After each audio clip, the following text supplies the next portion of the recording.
Welcome to RNA's Deep Dive. I am so thrilled you are joining us today. We are bringing you our original research on the ultimate foundation of modern life. We are basically going to be acting as your guides, taking you on a strategic, highly inquisitive journey right into the unseen world operating constantly inside your devices. We are decoding the complex, totally vital relationship between hardware and software. The silent engine, managing the invisible architecture. Okay, let's unpack this. What is an operating system, really? Because, we all use them every single second of the day, but at its most fundamental level, it is strictly a technical interface. Right, it's the bridge. Exactly. It's the software that creates a living, breathing environment where all your applications, your complex web architectures, your data analytics tools, your high-end rendering engines, where they can actually execute. Without it, the most expensive piece of hardware on the market is literally just a glowing brick. It's just a really expensive paperweight. Yeah, pretty much. The operating system acts as the ultimate translator, allowing you to seamlessly communicate with the hardware without ever needing to speak the machine's native binary logic. And just to set our framework for you, we have a clear dividing line here. Hardware is the physical domain, the silicon, the CPU, the physical memory structures. Software is entirely intangible. It's the programmed instructions that tell that silicon exactly what to do. And that brings us to the so what of it all. The system's implications of having this massive translation layer. To really grasp the architecture we researched, you have to understand the core computing relationship between data and information. Because in a systems context, they are absolutely not synonyms. Right, people use them interchangeably, but they shouldn't. Exactly. Data is raw. It's unorganized.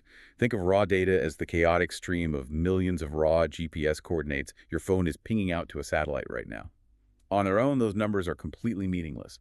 Processing is the act of taking that raw data and applying logical branching, calculation, and decision-making to it. The result of that processing is information. So the information is the context. It's the map on your screen telling you there's a 20-minute traffic jam ahead. Yes, it takes the abstract and makes it actionable for you. But the key insight from our research is the concept of interchangeability. Within these systems, information and data are in a constant cascading loop. The information produced in one instance seamlessly becomes the raw data for the next layer of processing. Give me an example of how that cascades. Okay, think about a student taking a standardized test. Their individual grade on that test is raw data. The system processes that grade alongside everyone else's to calculate a class percentage. And that percentage is now information. Right, it has context. But then that exact same class percentage becomes raw data again when the state servers ingest it to calculate the overall district performance metrics. It is a continuous, relentless engine of logic. Here's where it gets really interesting. If we look at the chronological technical development of this invisible architecture, the speed of evolution is just staggering. We trace the very first operating system back to the early 1950s. The General Motors Research Lab actually implemented it specifically for the IBM 701. Which was incredibly niche at the time. Oh, completely. And back then, it was highly specialized. By the late 1950s, operating systems were essentially just being built to manage massive spools of tape storage. Then we hit the mid-1960s, and operating systems began utilizing disks, which completely changed the latency game. By the late 1960s, the first version of Unix was born, laying the groundwork for so much of what we use today. It really set the foundation. Yeah, it did. Skip ahead to 1981, and Microsoft builds DOS by purchasing the 86-DOS software. And then 1985 changes the entire paradigm. The first version of Windows emerges, taking MS-DOS and layering it with a graphical user interface. And my co-host, that software evolution runs perfectly parallel to the 5 generations of computing hardware. The system's impact shifted violently with each era. It really did. When we look at the first generation, running from roughly 1940 to 1956, we're talking about the era of vacuum tubes and magnetic drums. Right, and the system's impact there was pure brute force. These were machines that literally took up entire floors of buildings. They required immense amounts of electricity, generated dangerously high heat, and the vacuum tubes. They blew out constantly. Constantly. It was computing by sheer physical willpower. Which makes the leap to the second generation, from 1956 to 1963, so critical. We replaced those failing vacuum tubes with transistors. And this is where we see the first major optimization in the architecture. Transistors made computers significantly smaller, drastically faster, and far more reliable. But fundamentally, this is also the generation that began utilizing assembly language, We moved away from pure agonizing binary into something slightly more intuitive for the human programmers. Then we hit the third generation, spanning 1964 to 1971. The game changer here is the integrated circuit, the IC chip. The implications of the IC chip cannot be overstated. We see a radical size reduction, yes. But from a systems perspective, this is when keyboards officially replaced punch cards. The friction between human intent and machine execution started to vanish. Human interaction with the machine became fluid for the first time. Which accelerates us right into the fourth generation, starting in 1971 and bringing us right into the modern era. This is defined by LSI and VLSI, very large-scale integration. To put VLSI into perspective for you, it was the equivalent of taking a mechanical system the size of a city block and shrinking it down to the size of a postage stamp in less than a decade. We went from single circuits to packing thousands, then millions of circuits onto a single silicon chip. That didn't just change computing. That exponential processing speed birthed the entire modern global economy. And finally, we were sitting on the edge of the fifth generation, the era of ULSI, ultra-large-scale integration. And the characteristics of this fifth generation are entirely paradigm shifting. We are no longer just talking about raw calculation speed. ULSI is the physical foundation for true artificial intelligence, massive parallel processing, and essentially limitless storage capabilities. The architecture is shifting from calculation to cognitive simulation. But to understand how all that immense power is actually controlled, we have to look closely at the operating system architecture itself. At the very center of it all is the kernel. Think of the kernel as the absolute nucleus of the OS. Its primary critical job is managing that vital communication between the software applications and the physical hardware. And our research shows there are two main ways engineers build this. You have a monolithic kernel, which is essentially a single massive program block that provides all the required OS services. Which is incredibly fast but highly vulnerable. If one single service within a monolithic kernel crashes, say a display driver, the entire system can panic and go down. Exactly, which is why you also have the microkernel approach. A microkernel manages system resources by splitting services into entirely different address spaces, specifically an isolated user space and a kernel space. It drastically reduces the overall size of the kernel, but more importantly, it creates a bulkhead. If an audio driver crashes in a microkernel architecture, just the audio fails. The rest of the machine keeps running perfectly. And while we are deep in the architecture, we have to clarify a distinction that trips a lot of people up: the difference between firmware and the operating system. Firmware is low-level programming embedded directly onto a microchip by the manufacturer.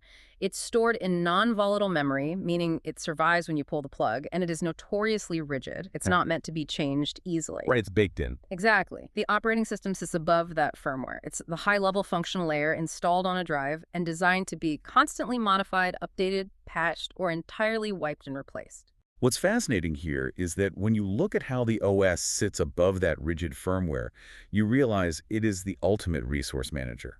It is constantly spinning plates. Based on our research, we can categorize the operating system's role into 10 core functions that guarantee both the efficiency and the absolute security of the system. Let's look at it like a massive high-security corporate high-rise. I really like that analogy. So what's happening in the lobby of this high-rise? In the lobby, you have process management and memory management. The OS is constantly creating and terminating processes, figuring out who needs to talk to whom. At the exact same time, memory management is acting like a hyper-efficient seeding host.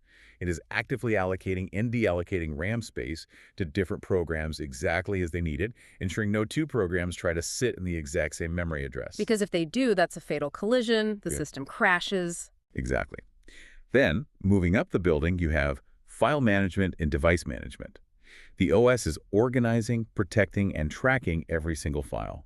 Meanwhile, device management is tracking all the hardware through I/O controllers, strictly managing who gets to use the microphone or the GPU, and for exactly how many milliseconds. And that ties directly into I/O system management, which is honestly one of the most brilliant parts of the architecture. It specifically hides the weird, highly specific quirks of individual hardware devices from you, the user. Right. A printer speaks a totally different language than a Bluetooth headset. Yeah. But the OS abstracts all that friction away so everything just feels seamless. Then you have secondary storage management, which is the logistics team in the basement, seamlessly moving data between your hard drive, the cache, and the RAM to guarantee the CPU never, ever has to wait for the data it needs to crunch. It's doing all that heavy lifting behind the curtain. What about the security guards? That's the seventh function, security. Building the cryptographic walls that protect your data against unauthorized access and malware. Then you have command interpretation, taking the human user's intent and translating it into system resource allocation. You have networking, facilitating the incredibly complex communication between distributed processors. And finally, the 10th function is job accounting, meticulously tracking the processing time and resources consumed by various users and jobs to maintain perfect system balance. And managing a high rise of that scale requires an unimaginable amount of memory tracking. Which brings us to the technical leap from 32-bit systems to 64-bit systems. If you want to understand scale, just look at these numbers. A 32-bit system processes 32 bits of data simultaneously, but it has a hard physical memory limit. It can only address about 3.2 gigabytes of RAM. In the modern computing landscape, 3.2 gigs is practically nothing. It's a massive bottleneck. A massive one. Now, look at a 64-bit system. It processes 64 bits of data simultaneously, assuming you have both a 64-bit OS and a 64-bit CPU. The memory limit. A 64-bit system allows for up to 17 billion gigabytes of RAM. Which is practically infinite for current standard applications. The scale of potential processing power expands by billions. And because of that massive variance in power and scale, operating systems have hyper-specialized. They are categorized by their specific computing paradigms and their physical scope. How do those paradigms break down for us? Well, you have a batch operating system where similar automated jobs are batched and run together to maximize efficiency without any human interaction. Then you have the multitasking or time-sharing OS, allowing multiple users at entirely different terminals to tap into a single computer simultaneously by slicing up the CPU time. But then you get into the really critical stuff, like the real-time OS or RTOS. That's where latency is literally a matter of life and death, right? Absolutely. And RTOS is highly specialized for environments where the time interval required to process and respond to an input is microscopic. We're talking about military targeting systems, the software adjusting the flaps on a fighter jet, or a medical pacemaker. A millisecond delay in an RTOS is a catastrophic failure. Beyond that, we have the distributed OS, which clusters multiple independent processors across different machines to provide massive unified computation. There's the network OS, running on a dedicated server to manage routing and security for a whole fleet of connected computers, and the multi-processing OS, which leverages multiple CPUs right within a single physical motherboard. And we can classify these systems purely by their physical size and capacity, too. At the foundational level, you have microcomputers. These are your standard high-end desktop PCs running heavily multi-threaded processors meant for a single user at a time. Step up from there, and you hit mini-computers serving multiple users simultaneously via terminals. Then you reach the mainframes. These are the massive, relentless systems processing billions of secure transactions for global banking networks, capable of supporting thousands of concurrent users. And at the absolute apex, you have the supercomputers. Titans. Exactly. Based on non-von Neumann designs, utilizing massive parallel processing deployed for the most complex algorithmic tasks imaginable, like simulating protein folding or global weather forecasting. But partner, we cannot talk about scale and architecture without addressing the mobile revolution. Because modern mobile operating systems completely cannibalize the traditional computing landscape. They took devices that were essentially just voice and SMS tools and mutated them into fully fledged general-purpose computers in our pockets. We are talking about operating systems designed specifically for high-speed mobile processors, featuring complex background multitasking, high-resolution rendering, and incredibly advanced biometrics and communication arrays. The market data we researched on this landscape is wild, especially when you look at the sheer dominance of mobile. If you look at the major platforms today across the board, Windows Desktop Generic still leads the overall generic landscape at 40.34%. But Android is breathing right down its neck, commanding a massive 37.95% of the market. Yeah, and iOS holds 15.44%. With macOS sitting at 4.34%. Linux is at 0.95%, and Windows Phone OS, rest in peace, barely registers at 0.06%. And the system's implication of those numbers is a landscape defined by hyper-competition. Android and iOS are locked in a relentless arms race. That highly competitive market is the exact engine driving the exponential increases in mobile processing speed and the explosion of the app economy. They're forced to constantly innovate on how to process data faster and manage battery resources more efficiently, or they lose market share overnight. So what does this all mean? Let's bring this all the way back to the physical device sitting right in front of you right now. If we map out the block diagram of a computer, the internal operation follows a very strict, elegant, logical flow. First, you have the input device. This translates your human intent into machine-readable code. That code travels directly to the central processing unit, the CPU, the literal brain of the operation. Now, inside the CPU, labor is strictly divided. You have the ALU, the arithmetic and logic unit. This is the heavy lifter doing all the complex mathematical calculations and logical comparisons. And right next to it is the CU, the control unit. The CU acts as the ultimate supervisor. Think of it as a highly efficient traffic policeman coordinating every single system activity and routing data where it needs to go. Keeping everything perfectly orchestrated. Exactly. From the CTU, data interacts intimately with memory, specifically primary memory or RAM, where your data is actively stored as electronic pulses, literal physical states of ones and zeros. Finally, that processed information is routed to the output device, displaying the final contextualized result of all that invisible processing. If we connect this to the bigger picture, the evolution of how we as humans actually feed that data into the block diagram is a story of aggressively removing friction.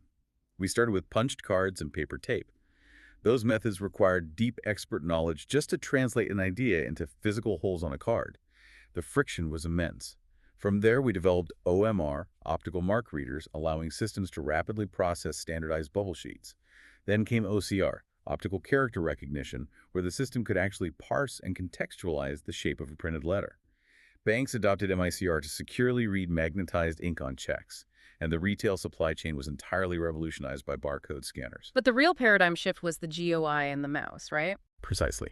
When you look at the leap from command line interfaces to graphical user interfaces, the introduction of the mouse wasn't just a fun hardware update. It fundamentally shifted the cognitive load of computing. Users no longer had to memorize complex syntax and command codes. They could suddenly rely on spatial memory and visual intuition. It democratized the architecture. And recently, we've seen the rise of ambient computing through speech synthesizers, instantly converting the human voice directly into electronic signals. We developed light pens and advanced styluses for zero-latency freehand digital engineering. The trend is always towards zero friction. The machine keeps adapting to us. This raises an important question. If the fifth generation of computers, the ULSI era, is entirely defined by artificial intelligence, and our input methods have evolved from punching literal holes in paper cards to seamless, real-time speech synthesis, what happens when the invisible architecture no longer requires us to input data at all, but simply anticipates our needs before we even articulate them? This has been the RNA Deep Dive. We will keep the network running for you. Keep exploring and expand your mind.